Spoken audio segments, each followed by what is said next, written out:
हाँ, तो क्या बता रहा था मैं आपको, हमारा मन, मतलब मन के अंदर कोई चीज़ एक बार बैठ जाए ना ढंग से, तुमने लगातार किसी चीज़ को सोचना स्टार्ट कर दिया, वो चीज़ बैठ गई, किसी प्रकार का भय या डर, तो फिर वो घर कर जाता है।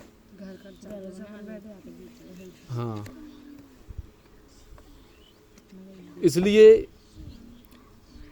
इस मन के अंदर जब भी कोई चीज़ को बिठाने से पहले है ना, 1000 बार सोचो।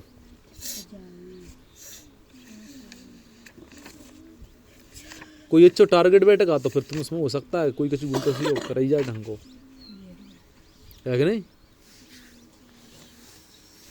नाम फाम रोशन कर जब आप मत आई हो, हैं कि गलत बात हो जाएगी।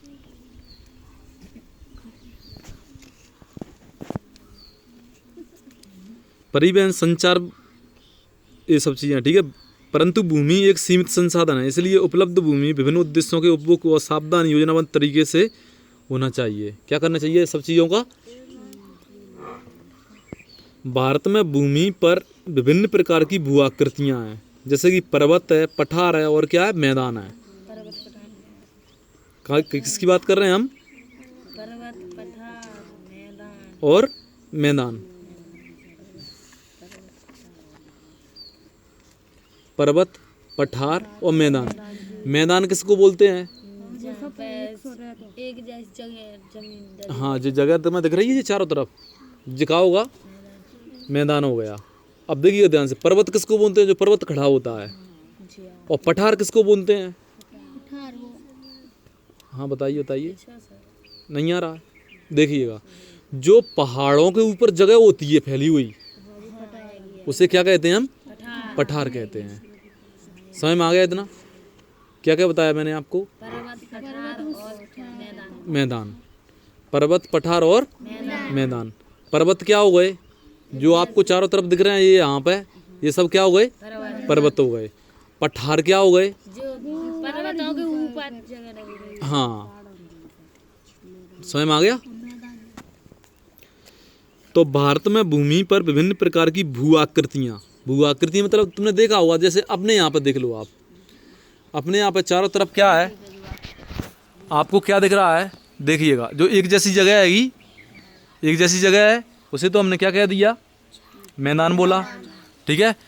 और जो पहाड़ हैं, पहाड़ दिख रहे हैं आपको, ये चारों तरफ, अपने चारों तरफ जो पहाड़ दिख रहे हैं, पहाड़ हैं, तो ये क्या हो गए, पर्वत बोल दिया इनको।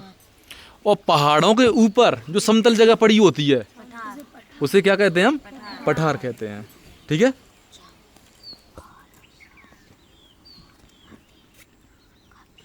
तो भू आकृतियाँ किसको बोल दिया, कहीं पे ऊंची जगह, कहीं पे नीची जगह, ठीक है। अलग अलग जो आकृतियाँ दिख रही हैं, देखिए आप यहाँ से ध्यान से, ये पहाड़ दिख रहे हैं, ये अलग आकार का पहाड़ है, कहीं पे कोई टापू सा बना हुआ है, कहीं पे किस प्रकार का, कहीं पे किस प्रकार का, ये सभी क्या हो गए।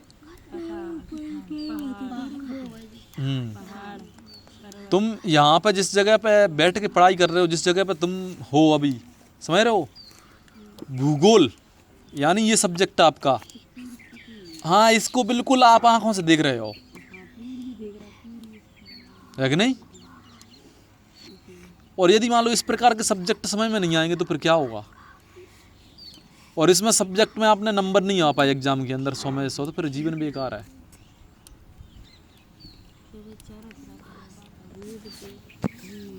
हाँ हर दिन देख रहे हैं, अब और देखो, अब और देखिए, हाँ देखो वृक्षों को देखिए, पत्तों को देखिए, उनकी गहराई से पत्तों को देखिए ना, विज्ञान के अंदर क्लियरिटी आना स्टार्ट हो जाएगी। अब तने को जरा ध्यान से देखो, जड़ों को, पेड़ पौधों की अलग अलग पेड़ पौधों को उखाड़ उखाड़ के उनकी जड़ों को देखो, पूरी बॉटनी देखिएगा।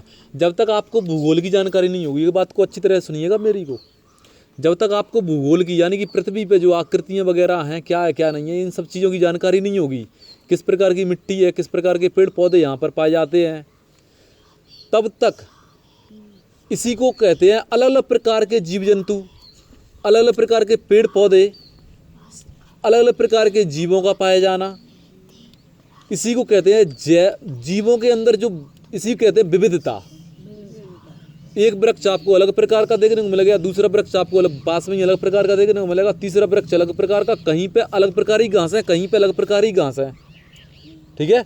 कहीं पे अलग प्रकार की, कहीं पे धान तो कहीं पे मूंगफली, तो कहीं पे किसी प्रकार की सब्जियां, कहीं पे कुछ तो कहीं पर कुछ, सभी अलग अलग प्रकार की हैं कि नहीं।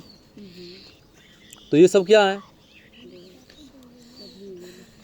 हाँ ये भूगाकृतियाँ हो गई ना, ये सब सारी चीज़, इसे कहते हैं विविधता।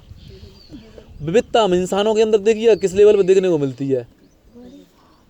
हर हमारी गाय को पहचानने का तरीका होता है, इंसानों को देख लो आप, हर इंसान की शक्ल अलग अलग होती है। इसे क्या कहते हैं हम, विविधता। समझ में आ रही है बात, इसे कहते हैं क्या, विविधता, डाइवर्सिटी। और जीवों के अंदर विविधता पाई जाए तो उसे कहते हैं बायो डाइवर्सिटी। क्या कहेंगे, बायो डाइवर्सिटी, जैव विविधता। समझ में आ गई, जैव विविधता किसे कहते हैं, बायो डाइवर्सिटी। पक्षी इसी प्रकार से तुमने देखा होगा, जितने ज़्यादा गहराई से हम पक्षियों को भी देखेंगे, जैसे अभी तोता है, मैं सब एक जैसे दिखते हैं, लेकिन गहराई से देखेंगे तो तुमने देखा होगा, चाहे कुत्तों को देख लो आप, गाय भेड़ बकरी, सभी को देख लीजिए आप, सभी के अंदर जितनी भी भेड़ें होती हैं बकरियां होती हैं, सभी के अंदर क्या होती है, सबकी शक्ल अलग अलग होती है कि नहीं होती है। इसे क्या कहते हैं, विविधता। और दूसरे के जैसा बनने का कभी प्रयास मत करना अपने जीवन में कि मुझे उसके जैसा बनना है या उसके जैसा बनना है। अरे बस हमें, और मैं तो ये भी नहीं कहूँगा कि हमें कोई तुमसे कह देता, उदाहरण दे देता है कि तुम उसकी तरह बनो, इसकी तरह बनो, कोई कह देता विवेकानंद की तरह बनो, इसकी तरह बनो, उसकी तरह बनो, कोई कहता बुद्ध की तरह, नहीं, तुम खुद की तरह बनो। किसकी तरह, मतलब हम जो हो सकते हैं, हमारा अंतिम विकास तक जो हो सकता है। अरे बस है मैं, जब वो व्यक्ति इतना बन सकते हैं तो हमारे अंदर क्यों नहीं होगी क्षमता। जब मीराबाई बन सकती है तो हर नारी के अंदर क्षमता होगी ना, वो होगी कि नहीं होगी। जब रानी लक्ष्मीबाई ऐसा कर सकती है तो और महिलाएं क्यों नहीं कर सकती हैं। लेकिन कोई उस रास्ते पे चले तब ना, कोई मीराबाई के रास्ते पे चले ना, तब बन पाएगी कि वैसे ही, है कि नहीं।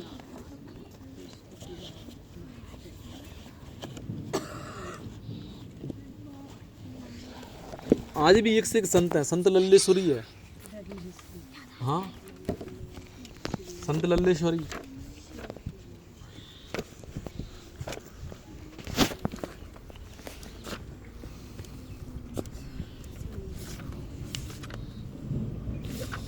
तो भारत में भूमि पर क्या है, विभिन्न प्रकार की भू आकृतियां, जैसे पर्वत, पठार, मैदान और क्या पाए जाते हैं, द्वीप पाए जाते हैं। क्या पाए जाते हैं, द्वीप, ठीक है। अलग अलग कॉन्टिनेंट हैं, अलग अलग द्वीप हैं। लगभग 43%, याद रखना अच्छी तरह से, कितना, 43%। 43% क्या है, मैदान है। क्या है, मैदान। यहाँ पर एक चित्र दिया हुआ है, देखिएगा तुम्हारी बुक्स के अंदर, जो ग्रीन जैसा चित्र दिख रहा है, ये सब किसको दिखा रहा है, मैदान को दिखा रहा है। कितना परसेंट हिस्सा, 43% हिस्सा किसका हो गया, मैदान का। किसकी बात चल रही है, किसकी बात चल रही है, भारत देश की। तो भारत पे 43% जगह कैसी हो गई, जो मैदान हो गया, ग्राउंड हो गया। क्या हो गया, ठीक है। और पर्वत कितने हैं, 30%। कितने प्रतिशत हैं, 30% वन है। समझ में आ गया, हाँ सॉरी, क्या है, पर्वत है। और पठार कितना है, 27%, ठीक है। क्लियर, इतना चित्र को बना के लाना अच्छी तरह से, ठीक है। बढ़िया बेहतरीन चित्र बना के लाना है, जिससे तुम्हें उसमें उसके अंदर बना दे के बढ़िया नाम बनना है, ठीक है। तो 43% क्या है, मैदान, भूल तो नहीं जाओगे। 43% क्या है, मैदान, ठीक है। 27% क्या है, पठार। 27% क्या है, पठार। 30% क्या है, पर्वत। तो हमारे भारत के अंदर पर्वत कितने हैं, कितने परसेंट हैं, ओए सभी बोलो ध्यान से। हमारे भारत के अंदर, फिर से बता रहा हूं, 43% है मैदान। पीछे ध्यान दीजिए, हमारे भारत के अंदर मैदान कितने हैं, कितने प्रतिशत है? 43। कितने परसेंट है? 43। ठीक है, याद हो गया। क्या हो गए? मैदान। 43% क्या है? मैदान। ठीक है। और पर्वत कितने हैं? 30। पर्वत कितने? 30% हिस्सा किसका है? पर्वतों का। और पठार का कितना है? 27। पहाड़ों के ऊपर बेटा जगह होती है, उसे कहते हैं हम पठार। जैसे तुम यहाँ से टपकेश्वर जाते हो, ऊपर चढ़ गए, तो क्या है वो? पठार। और पर्वत क्या हो गया? जिसको तुम चढ़ते हो वो क्या हो गया? पर्वत। क्या हो गया? और तुम अपने गांव के अंदर यहाँ पे खेतीबाड़ी करते हो, जिस जगह पे तुम्हारे मकान बने हुए हैं, उसे क्या कहते हैं? मैदान। चलो एक बार और सुनिएगा। 43% क्या है? मैदान। 43% क्या है? और 30% क्या है? पर्वत। और पठार कितने हैं? 27%। कहाँ पे? भारत के अंदर। क्लियर हो गया इतना? यहाँ तक कोई डाउट? तो 43% भू क्षेत्र, भू यानी भूमि, पृथ्वी का क्षेत्र। ठीक है। तो 43% भू क्षेत्र मैदान है, जहाँ पे हम क्या करते हैं? कृषि है, उद्योग है, रहने के लिए मकान है, जिसमें हम बरत रहे हैं, सब कुछ कर रहे हैं। कितना परसेंट क्षेत्र हो गया ये? 43%। ठीक है, मैदान हो गए। जो भी हम आर्थिक क्रिया करते हैं, जो विकास के लिए क्या है? सुविधाजनक है। पर्वत पर पूरे भू क्षेत्र के 30% भाग विस्तृत है। पर्वत के ऊपर कितना है? 30% है, जो कृषि उद्योग विकास के लिए। नहीं 30%। तो पर्वत पूरे भू क्षेत्र के, पर्वत कितने हैं? 30% भाग पे हैं। कितने पे हैं? 30%। वे कुछ 12 मासी नदियों के प्रवाह को सुनिश्चित करते हैं। पर्यटन विकास के लिए अनुकूल परिस्थितियां प्रदान करते हैं। पर्यटन मतलब जो भी टूरिस्ट आते हैं, दुनिया से व्यक्ति आते हैं। लेकिन हमारे भारत की आदत एक सबसे गंदी है। हम जिस प्रकार से जगह बनी है ना, प्रकृति के द्वारा एक से एक सुंदर जगह बनी हुई है, लेकिन हमने क्या कर दिया है? हमने हर जगह को जाके वहीं पे चाय का होटल, सब कुछ वहीं पे जाके, खाने पीने का पूरा बंदोबस्त वहीं पे कर रखा है। सब कुछ कहाँ पे कर रहे हैं? वहीं जाके कर रहे हैं कि नहीं कर रहे हैं? तो हमने सुंदर चीज़ों को क्या कर दिया? पूरा का पूरा दूषित कर दिया। खाएंगे पिएंगे जो कुछ भी ले जाएंगे, क्योंकि खाने पीने का आनंद तो उसको वहीं पे आएगा। आप एक बात बताइए मुझे, तुम गए थे किसके लिए? कि थोड़ा सा घूम के आएंगे, अच्छा लगेगा। तुमने वही घर में खा पी रहे थे, उसी को खाना पीना कहाँ पे स्टार्ट कर दिया? वहाँ पे जाके। तो तुम्हें मानसिक शांति कहाँ से मिल जाएगी? बाजार के व्यक्ति को ऐसा लगता है, या फिर मान लो कहीं का ही व्यक्ति है जो घूमने फिरने के लिए जाता है, इंसान को ये लगता है कि मैं घूमने फिरने के लिए जा रहा हूँ, ऐसा कर रहा हूँ, वैसा कर रहा हूँ, तो गंदगी तो अपने साथ ही ले गया। वो ले गए नहीं? सारा कचरा, सारा गंदगी जो घर के अंदर कर रहा था, वही जाके कहाँ पे कर दिया? उसी को कहीं पे नदी, अंगी, झीलें, झरने, अच्छे स्थान दिख रहे हैं, वहीं पे सब कुछ फेंक दिया, कर दिया। तो तुम्हारे घर के अंदर और वहां पे क्या अंतर रह गया? रहा कुछ अंतर? तो पर्यटन विकास के लिए अनुकूल परिस्थितियां प्रदान करता है और पारिस्थितिकी के लिए महत्वपूर्ण है। देश के क्षेत्रफल का लगभग 27% हिस्सा क्या है? पठार है।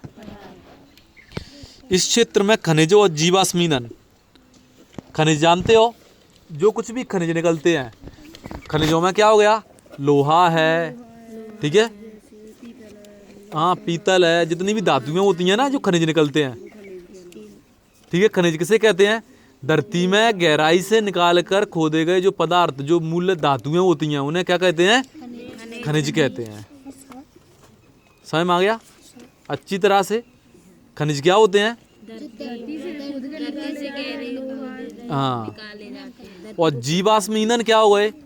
डीजल, पेट्रोल, मिट्टी का तेल, हाँ, मिट्टी के तेल को लंप कहते हैं। सरसों का तेल बेटा, सरसों का तो वनस्पति से मिल जाता है हमें। अब कारण क्या होता है? जीवाश्म ईंधन होते क्या हैं, थोड़ा इसको समझिएगा। यहाँ से क्वेश्चन बनता है। जीवाश्म, सबसे पहले जीव लिखा हुआ है इसमें, क्या लिखा है? जीव किसको बोल दिया? चाहे वो पेड़ पौधे हों और अन्य जीव जंतु हों, जो आज से हजारों लाखों साल पहले मर गए, दब गए, ठीक है।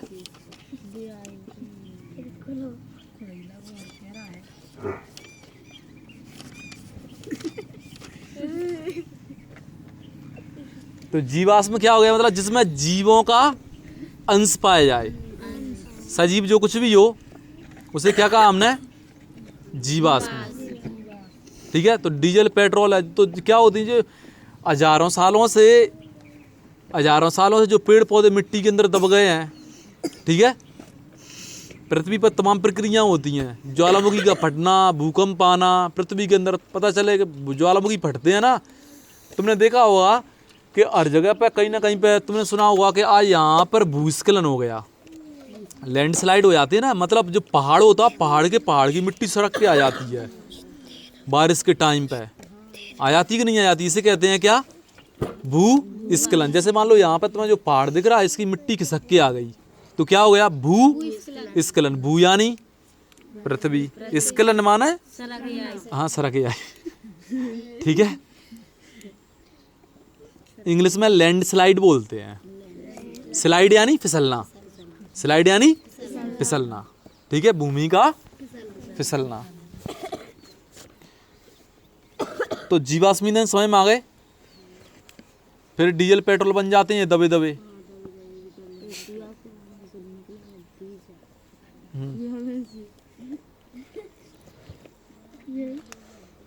जीवाश्म ईंधन और वनों के अपार संचय का कोष है, कहेगा वनों का। अब पता है आपको जो फैक्ट्री में तुम्हें पता होगा जो सीपरी जिले के अंदर लगाई जा रही है सारी चीजें हैं, अब इसका विनाश स्टार्ट हुआ। अभी तक कोई आदमी के पास पैसा कुछ था ही नहीं आगे पे, बताओ कि था तो आदमी ने आए तक कभी उल्टो सीधो नहीं कर पाओ इधर। और जैसे ही पैसा वाली किसी कंपनी ने वेस्ट किया उसके बाद में रेडिएशन वगैरह सारी चीजें इधर भर जाएंगी।